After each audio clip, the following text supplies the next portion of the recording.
What's up, people? Mongo Fire here, and welcome to the first video of my new, hopefully, weekly series. It still has a pending title. I'm making things. Wanting to do cosplay has always been a real thing of mine, so I decided, why not get into it? And because I'm a beginner, I know some of you guys out there might be beginners as well, why don't you just learn with me? We could do this together. So, the first thing I built off camera, just to see if I could do anything, was this. Let's get this out of the way. Was this. It's a little dagger. It's actually pretty cool. The main base of it actually came from a template I found online from a site called Punish Props. They make the stuff like for their jobs, which is really cool. If you can see, like, how these little cool engravings on it. Hope I'm not ruining it. There we go. There's cool engravings on it and all that. All this cool detail, a little bit of wood grain look. And this is my first time making any of these.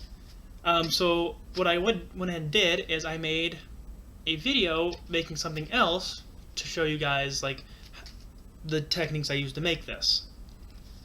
Again, I'll link the Punished Props if you want to get this template for this knife base. It's free. And he has a bunch of cool other ones too. He has like Ray's Blaster and the bunch of Destiny stuff. Definitely check it out, it's really cool. So, without further ado, let's get into the video. Okay, so again, let's ignore me randomly pointing. I didn't exactly do it like this. So first you're going to make a template, or whatever shape you want, and cut it out. Let's watch this in super speed. Okay, so once it's cut out, what you're going to want to do next is grab your foam. It should pop up in a second. Oh, there it is. Grab your foam and pin it down. Because if it starts to move, you might mess it up. Especially when you do want to do the second side. You really want them to be almost exactly the same. Because it'll help them, you won't have to cut off any excess, which is really handy.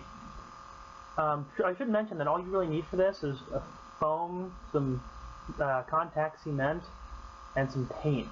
To be like, honestly. So you're going to flip it over to the other side. Make sure the other side mirrors it, or else you will get the textured side, unless you want that, of course. So then you cut it out. And be very careful. Make sure you have a really sharp knife. I didn't have one at the beginning, and I was starting to tear it, and it will tear. You need make maybe 10, 12 cuts, and you might need to switch out your blade. So yeah, we continue to cut these out, get both shapes. I think I go ahead and skip ahead. Yep, I have both of them cut out. So there they are. So that's how they're going to go together. Well, we have both smooth sides. Then we take some of our good old DAP, contact cement, kind of a blurry thing there, but that's okay. And we're going to apply it generously, I mean generously, to both sides. And once we do that, we're going to let it cure for about 5 minutes. And then we should, as this is skipping ahead to where it's already cured, we're going to put it together. You want to make sure you get it lined up as you're putting it together, because once it grabs, it's stuck. You're not going to get it apart without ripping your foam up. So, the next thing we need to do is, detail it a bit. Now, I didn't really get it on camera, but I just took some of the thinner EVA foam that you get, craft foam, and made a small handle out of it to give it a little more definition. And I began to make a chain. So little side pieces that come with it. I'm going to show you these little side pieces. I cut off. I'm going to show it here in a second. I cut off those little things like that at angles, and then I just chopped out the middle. And then I hooked them together like you would chains. I cut a hole or cut a line in one of them, and interlooped them, and then re-glued them together. And I had a nice strong chain. The one towards the top I made a little bit bigger to fit through that hole that I made in the bottom. That's why you just put a little more adhesive on it and glue it in. And that's my chain all in place. And the next thing I did was I wanted to do a little more detailing on the handle, so I just did a little bitty border. I just cut out 2 strips that fit all the way around, and then after I found out which one went where, I put some contact cement down on both that.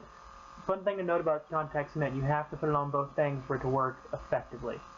So I put it down on both sides, And I'm going to give it a few minutes dry, I think. Actually, I think it's dry enough by the time I get both of them done. Yeah. And I just line it up. Sorry about it going off camera, of course, because I'm still kind of new to this. So it's going to take me a while to stay on focus. But there you go. Handle's done. The next thing will be, oh yeah, to carve in the engravings and make them a little bit bigger. So this is a fun process. So you can literally make anything you want. You're going to need the lighter, as I show there, and the knife. So honestly, you just carve in any kind of design you want. You could do an Elvish, you could do Dwarven, you could do Orcish, you could do anything. You can make it your own language, like I did. I just started making chicken scratches in the thing. Just gotta speed up here as I make the little marks. Now I'm gonna foolishly try to show it. You can't really see it. But here comes the fun part. So you take it, and you can kind of see it as it goes. As you heat it up, it'll open up those cuts a bit as the foam becomes taut. Don't worry about burns because you're gonna spray paint it anyways. Just don't like scorch it to where it's like you leave a concave in it. Won't be good. But oh, now do the other side. As you can see there, it was doing a little bit of it was opening those up, which allow us to paint them later, so give them a little more definition. I'm gonna do the other side, and at this point is my first mistake. My thing burned out, so I had to come back later. And I went ahead and did it, and I went ahead and beveled the sides. Now that wasn't really hard. All you have to do is take your X-Acto knife at an angle, and kind of just, I sawed at it to give it a rougher look. It didn't exactly look how I wanted it to anyways though. But I got it those things. So next step was to prime it and put a base on it. I used normal primer and then black spray paint. And then you paint it. To get a wood grain texture, I used a chopped off, shortened paintbrush and kind of just like scraped the brown paint across it, letting the black show through, and it kind of created kind of a wood texture, which I really liked. It didn't work so well on this one as it did on the first Dagger, but that's okay. Practice makes perfect. After this, after I finish this in a few seconds, you'll be taking silver spray paint and a sponge brush and taking that over your parts where you want them to look like metal. That's going to be really handy to give you some cool texture. Now sponge brush, it worked on the first Dagger. This, it didn't work out as well. I think what I would do next time, I think I might just take a paper towel, because that's what I started out with on that one. And the sponge brush kind of just absorbed all the paint, which I guess I should have known. But yeah, so you do that, and it kind of make sure not to go too deeply into any little cuts, and not to they don't go on it too deeply. I went ahead and painted the chain as well a little bit. I did a little bit of definition so it stuck out more. Now if that's done, I moved on to doing the little separator parts of the handle, and I did those like a bronzy color. Although in the video it looks a little more gold. That's okay. Hang in there. We're almost through it. Almost there.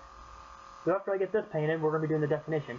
Now I chose to do purple because to me this has some kind of a vibe of like a like the spider queen that's in like in every fantasy video game ever.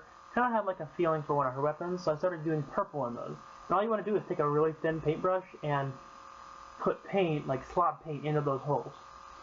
And it's okay if a little bit gets outside the lines, helps it give it a little more visibility, especially if the inside stays dark, makes it look almost glowy, which I thought was really cool.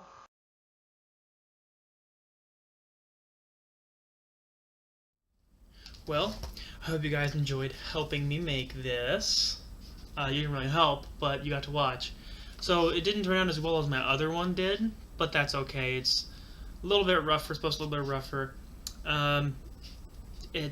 The purple designs didn't come out how I wanted them to. Again, the green one they came out really bright. Purple's not, I guess, isn't a very bright color, so it did come out. We learned a lot of helpful skills in this video. Let's see, we learned, let's say them together like they do on Sesame Street. We learned how to make a template, which you just draw it out. We learned how to, oh, they're appearing along the side, that's cool. Okay, so make a template, cut it out, glue, adhere them together, design it, and do some cool texture painting. Next video, we can probably learn some more things. Yeah. So I'm glad you guys decided to stick with me and learn a little bit with me, and hopefully we can continue to learn more and become awesome cosplayers along with the greats. But yeah, so definitely go check out Punished Props. They do this stuff for a living. They're really awesome. But if you want to learn right along with me, come right back here. Oh, and until next video, stay toasty, my friend.